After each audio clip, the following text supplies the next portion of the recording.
Okuva essula 19. Mu mwezi ogwokusatu oluvannyuma abaana ba Isirayiri nga bamaze okuva mu nsi ey'e Misiri, ku lunaku luli ne batuuka mu ddungu lya Sinaayi. Bwe baava mu Lefidimu ne batuuka mu ddungu lya Sinaayi, ne bakuba eweema mu ddungu.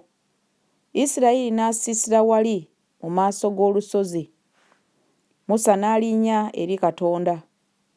Mukama n'amuyita ng'ayima ku lusozi, ng'ayogera nti, bw'otyo bw'olibagamba ennyumba ya Yakobo, n'obabuulira abaana ba Isirayiri, nti mwalaba bye nakola Abamisiri, era bwe nasitula mmwe n'ebiwaawaatiro by'empungu, era bwe nabaleeta gye ndi.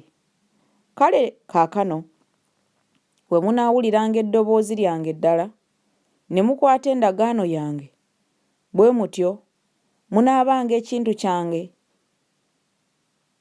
ekiganzi mmwe mu mawanga gonna, kubanga ensi yonna yange. Nammwe mulimbeerera obwakabaka bw'abakabona n'eggwanga ettukuvu.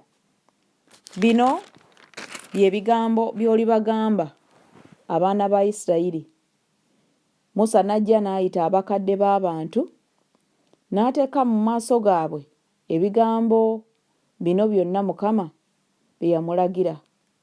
Abantu bonna ne baddamu awamu ne boogera nti, byonna bye yayogera Mukama tulibikola. Musa n'aleeta nate ebigambo by'abantu eri Mukama. Olw'omwenda, Mukama n'amugamba Musa nti, laba, njija gy'oli mu kire ekizimbye, abantu bawulire bwe njogera naawe, era bakukkirize ennaku zonna. Musa n'abuulira Mukama ebigambo eby'abantu. Mukama n'agamba Musa nti, genda eri abantu, obatukuze leero n'ejjo, era bayoze engoye zaabwe, beeteeketeeke okutuusa olunaku olwokusatu, kubanga ku lunaku olwokusatu Mukama alikka mu maaso g'abantu bonna ku lusozi Sinaayi. Naawe olibateekera abantu ensalo enjuuyi zonna, ng'oyogera nti, mwekuume, muleme okulinnya ku lusozi newankubadde okulukwata ku nsalo yaalwo. Buli alikwata ku lusozi talirema kuttibwa, omukono gwonna guleme okumukwatako, naye talirema kukubibwa mayinja oba kufumitibwa, oba ensolo oba muntu taliba mulamu. Eŋŋombe bw'erivuga ennyo, balisemberera olusozi. 14. Musa n'akka ng'ava mu lusozi ng'ajja eri abantu, n'atukuza abantu, ne bayoza engoye zaabwe.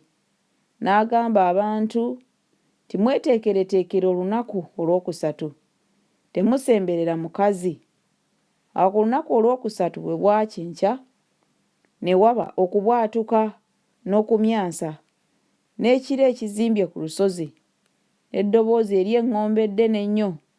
Awo abantu bonna abaali mu lusiisira ne bakankana. 17. Musa n'aleeta abantu okuva mu lusiisira basisinkane Katonda, ne bayimirira wansi w'olusozi.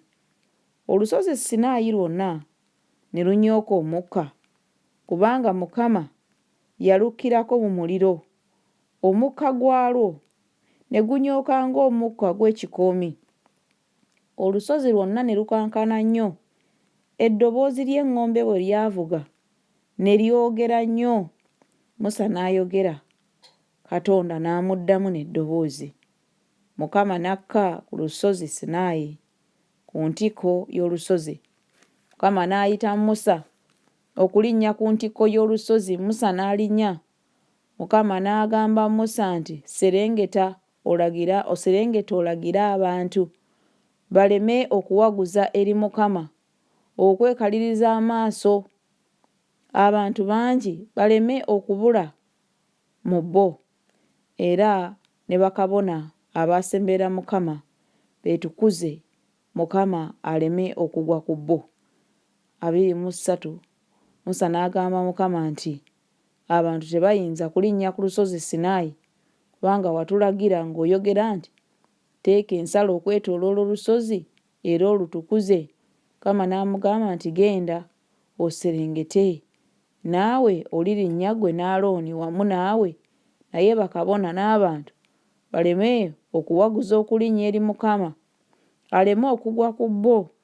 25 Awo Musa n'aserengeta eri abantu n'ababuulira.